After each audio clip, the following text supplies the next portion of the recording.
Of course. Come on. I mean, he doesn't bring any passion. He did seem very academic. I agree. Mean, come on. This is the time for passion. Correct. This is also, I just want to button up the Congressional Declaration of War argument.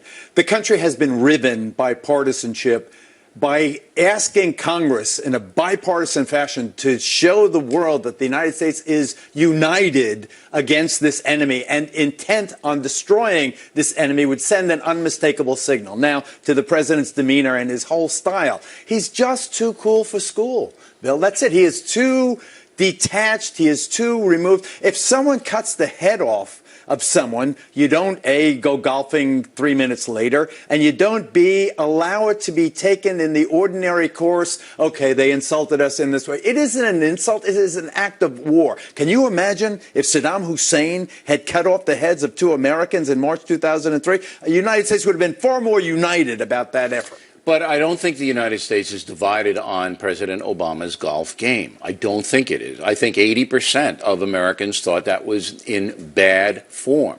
Now, the key question, and I know I'm going to get mail.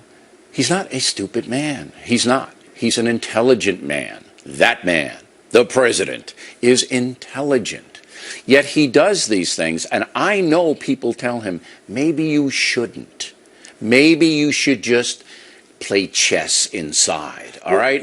Or read a book. You use the expression gravitas. Yes. Gravitas is very hard to define, but it is about demeanor. It is about, in some ways, righteous, intelligent, balancing with your passion and your emotions. It is a presentation that rings true. It's part charisma, it's part authority, part intelligence. But what seems lacking, it's just like he has no one in his corner. When I boxed, I had a guy in my corner say, go out there and kick his butt and go and do this and do that. It doesn't seem to me that the president had, by surrounding himself with yuppies, essentially, it seems to me. Condescending. But condescending.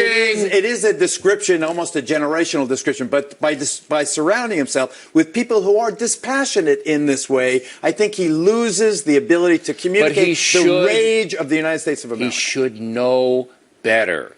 I don't think I'll ever get a chance to interview him again because I have been very hard on his lack of aggression toward terrorism. He's too passive. All right, and I don't think that the president is going to. I think you pushed him very hard on that to the point where I thought that it was almost disrespectful, and I called you on it. Okay, but I was because right. He's the president. But I was correct. Well, and substantively. now we're seeing the results of that passivity. See, I'm not in business to curry favor with anyone, and everybody, I think, understands that. But again, the key question is, he knows that by going to the golf course, moments after he's discussing the brutal decapitation of an American, he's going to be criticized, but he doesn't seem to care. We understand how people can compartmentalize, how he can be absolutely enraged by an action and then go play golf. We understand that. The problem is the packaging. It is in bad taste. It's like playing golf, the driving range. I'd love to hear him on the graveyard. That would be my first question. One quick specific, real quick. One quick signal. You want a signal, Mr. President? Rehire Stanley McChrystal, who was fired because of the treachery of a reporter. Right. Put him in charge of the Kurdish fighting force, the Peshmerga. Not a bad idea. Nobody knows the ground in northern Iraq better than David Petraeus. He had an affair with this reporter, so what? You forgive him? Petraeus knows every corner, every neighborhood, every tribal chief. Geraldo Rivera, everybody, make him Secretary of State. That man, Geraldo. Thank you. Directly ahead. Department of Health and Human